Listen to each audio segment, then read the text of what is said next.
আসসালামু আলাইকুম, আমি আপনার আশিক ভাই। ভাইরাল মানে কি? ভাইরাল মানে হচ্ছে ট্রেন্ডিং। ভাইরাল জিনিসটা বলতে আপনারা কি বোঝেন? ভাইরাল মানে হচ্ছে ভাইরাস। ভাইরাল একটা মেডিকেল টার্ম। চিকিৎসা ভাষায় একে বলা হয় সংক্রামক রোগ, অর্থাৎ ভাইরাস দ্বারা যে রোগ হয় তাকে ভাইরাল রোগ বলা হয়।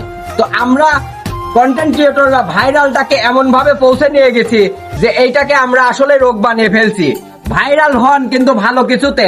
এই যে রিসেন্টলি আপনার আটঘরে কমলার বাগান হয়েছিল, সেটা ভাইরাল হয়েছিল।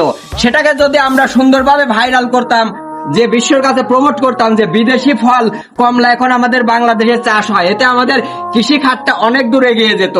কিন্তু এটাকে আমরা কিছু নষ্ট প্রকৃতির বিকৃত মন মানসিকতার লোকজন সেখানে যায় লুতুপতু কাজকর্ম করে, নষ্টামি কাজকর্ম করে আমরা কি করলাম?